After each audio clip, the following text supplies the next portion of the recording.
an undergrad student from Tsinghua University. So unfortunately, our first author cannot come here due to some problem with his visa. So he brought us one of his students here to present with me our work. I'm happy to came here to share our work investigating the effects of post-selection feedback acquiring ultra-small targets on touch screens. So touch is still a very important method for us to interact with our mobile devices and or smartphones. However, the fat finger problem still limits our touch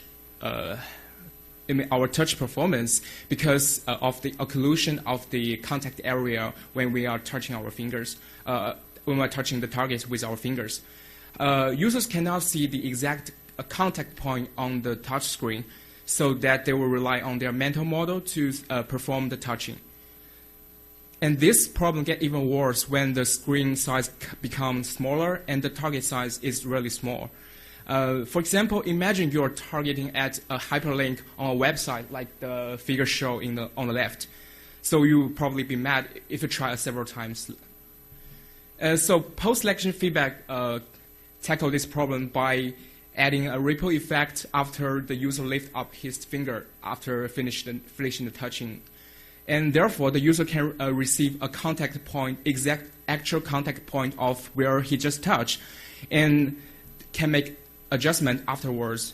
So note that the purpose of the post-selection feedback is not to improve accuracy of the touch of this time, but actually we try to give the users more information about the touch position so that you make more accurate touch in the next time. So we first review related works that examine the touch performances. So this paper shows some results about users' touch accuracy for the target of different sizes on different devices. And we can see from the result that the touch accuracy varies a lot from among the different devices, and it's relatively low when the target gets really small. For example, Cockburn et al. Found an average of 13% error rate for 5 milliliter targets, while B et al. Reported 66% error rate for 2.4 targets. So in this research, we focus on capacity-sensitive touch screens and the targets that are 2 to 4 milliliters. So the inaccuracy of the touch comes from two components. The first one is the system offset, which is the mean location of the endpoints. And the second component is the standard deviation, which reflects the stability of our touch performance. So in terms of the system offset, Haas and Bandish et al. Found that when touching a target, finger rolling and pinching would affect the system offset. And they further reported that when performing touch, people align their finger outlines with the target in a top-down manner. And in terms of the standard deviation, recent work on touching modeling show that the standard deviation of touch performance derived from both the positions of the touch performance itself and the speed accuracy trade-off. So B et al.'s work reported that when considering these two factors together, we can better modeling the variability of the touch endpoints. There has also been several techniques to improve the touch accuracy. So one approach is to enlarge the targets like the tap-tap, and another way is to provide visual feedback for targeting, like provide an offset view when you point on the targets. And Daniel Widow et al. Has studied the post-selection feedback in a tablet scenario and found that the feedback can improve touch accuracy significantly. Another work deployed a text-centric game to collect touch data, and they also provide a point showing where the user just touched, and found that this kind of post-selection feedback could improve touch performance significantly. So we recognize two major limitations from previous research. First, no research has been conducted to examine the effect of this post-selection feedback on the really ultra-small target. Although it may not be surprising or the feedback will remain or even bigger, but it's still necessary to give a concrete number to show how these effects are on the small targets. Second, but more importantly, previous research does not provide detailed analysis about the spatial distribution of the endpoints. So it was difficult to draw further insight about how this post-selection feedback could infect our touch behavior. So in this work, we will look more on the endpoints and also the spatial distribution of them. So these two limitations together motivate our work. And next, Xiong would introduce our study and draw our conclusions too. Thank you. Now, in this work, we conducted 3 experiments to investigate the effect of post-selection feedback for different tasks and different scenarios. Now, I report the experiment as well as the main results. Now, in the first experiment, we used a crosshair target, as we were interested in users' basic pointing ability. We require participants to repeatedly touch the target, and after each pointing, they have to lift their fingers up to reset the position. And we used a smartphone as the platform. According to our own test, the coordinate of touch endpoint was reported as the centroid of finger contact area, and there was no systematic level offset manipulation. The only independent factor is feedback condition. We compare no PS feedback, that is short for post-selection feedback, and PS feedback provided conditions. Our hypothesis is that post-selection feedback could improve touch precision, but slow down input speed at the same time. This illustrates the crosshair target we used in this experiment. Our results were significant. Post-selection feedback results in 9.7% more selection time than no PS feedback. Meanwhile, acquiring targets with PS feedback were significantly much more accurate than with no PS. This table shows the systematic offset and standard deviation of each condition. We can see that both of them were largely reduced with PS feedback. For example, the post-selection feedback reduced systematic offset by over 74% on average. And to examine if there was any asymmetric skill transfer effect, we tested the effect of presentation order on movement time and systematic offset for both PS feedback and no PS feedback. Results showed no significant effects. As such, the hypothesis of asymmetric skill transfer effect was not supported. According to our own observations, touch skill learned with post-selection feedback was rather ephemeral and had to be reinforced continuously. During our post-experiment review, all participants reported that post-selection feedback could improve their understanding of the finger point mapping. Some were very surprised to see their systematic offset was that large in no PS condition. And besides, all participants reported a similar strategy of utilizing post-selection feedback, that if an offset occurred, they would perform an adjustment toward the opposite direction to compensate the offset. Now, in the second experiment, we designed two more factors: target size and movement distance. We require the users to perform the typical fifth-lower task. For each condition, participants performed 52 trials, with the first 4 trials ignored as practice. And this illustrates the reciprocal task we use in this experiment. Now, this figure shows the error rate across each condition.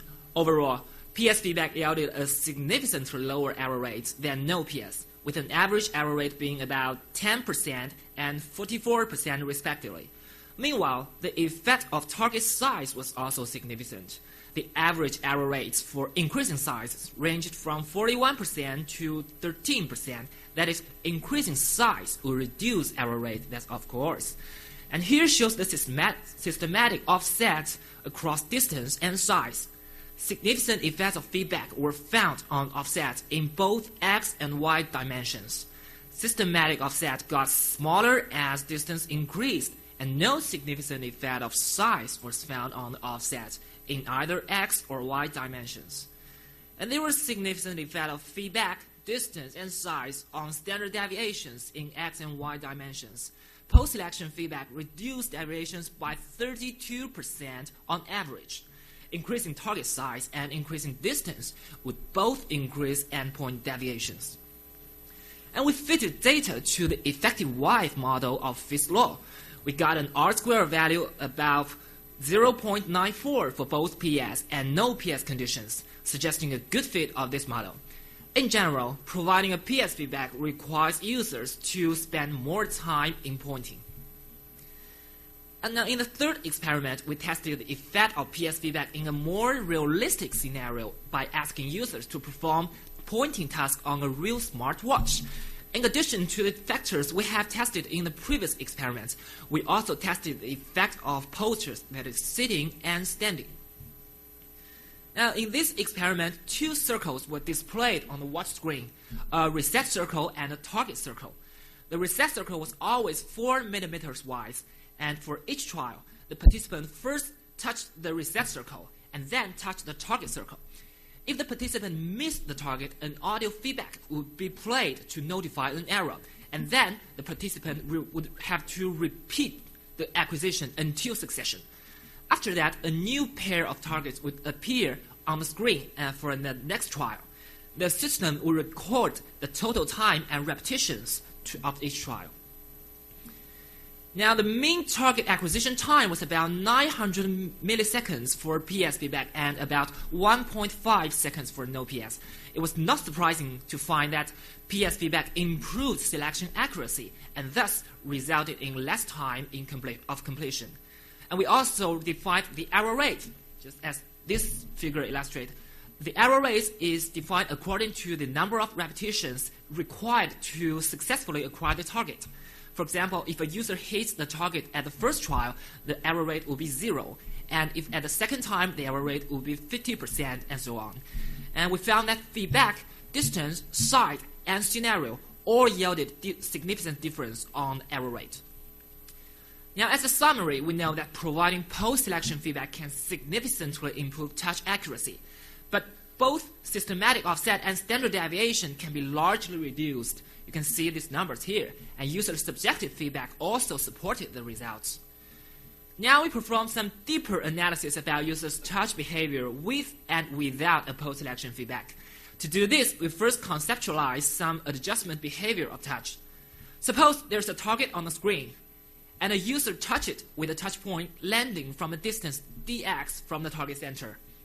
For the next touch, the user notices the offset and performs some adjustments. Now, this caused a second touch point to land from a distance dx1 from the target center. So we can calculate the adjustment as delta x1. Now, based on this representation, we form a hypothesis that is, a post-selection feedback should affect the correlation between successive touch points. This is because that with a post-selection feedback, users should be more likely to adjust their touch behavior to compensate the offset of the previous touch in the next selection. Therefore, we test the correlation between touch points for PS and no PS conditions. The result is interesting but also surprising.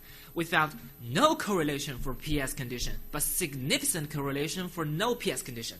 In other words, if a post-selection feedback is present, the touch points are almost independent to each other. However, if we remove the feedback, the current touch is significantly correlated with the previous one. And next, we look at the touch adjustment. In this figure, the horizontal axis represents the offset of the previous touch, and vertical axis represents the adjustment of the next touch. First, we regard data points falling into the second and fourth quadrants as positive adjustment, which means the adjustment compensates the offset of the previous touch. So we can use the ratio of positive adjustment, that is PAR, to compare the two feedback conditions. This figure shows the ratio of positive adjustment across all dx values for both PS and no PS conditions. Obviously, the greater the amplitude of the offset of the previous touch, the easier for participants to notice the offset and make a compensation or a positive adjustment for the next. This holds for both conditions. However, positive adjustment ratio converged much faster in PS condition than in no PS condition. This shows users perform more positive adjustments with the post-selection feedback showing the actual touch point. We also apply linear fits to the data points. X-intercept denotes the average dx where the positive adjustment and negative adjustment are equal, and the slope of the regression line characterizes the degree to which an adjustment is made with respect to the amplitude of the offset. A slope of -1 represents ideal adjustment behavior, whose average adjustment exactly compensates the offset of the previous touch. And this table summarizes the regression results for all conditions in experiment 2, which showed post-selection feedback can help users to make positive adjustments for all size and distance conditions. With PS feedback, we can see the mean results. That is, the average slope was much closer to -1, and the average x-intercept was much smaller, and the positive adjustment ratio was higher. To conclude, in this paper, we formally studied the effect of PS feedback for acquiring tiny targets on touchscreen, and we found that with PS feedback, a better finger point mapping is formed, and more effective intentional adjustment can be made. Okay, that's all for the talk, and thank you for listening. Welcome for questions.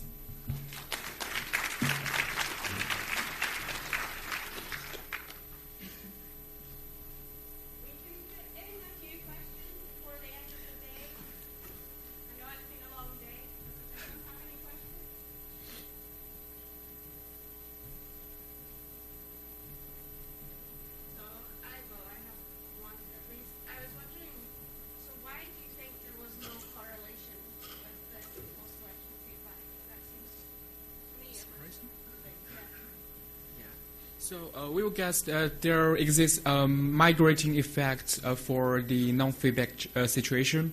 So for example, if you touch for one time without the feedback, and the next time will probably be the same. However, but users still try to improve their touch, even they are given no feedback, right? So that's why we find a migrating effect of the touch points. So that makes the correlation actually higher when without feedback than with feedback. Oh, hey. Hi.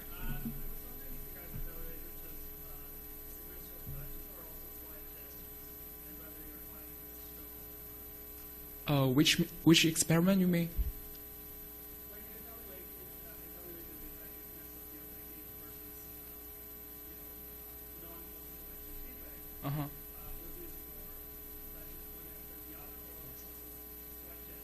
Oh, just one after the other, so sequential touches.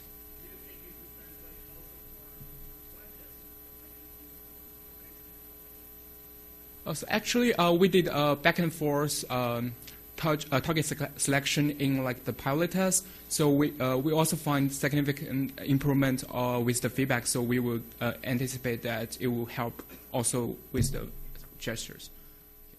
Thank you.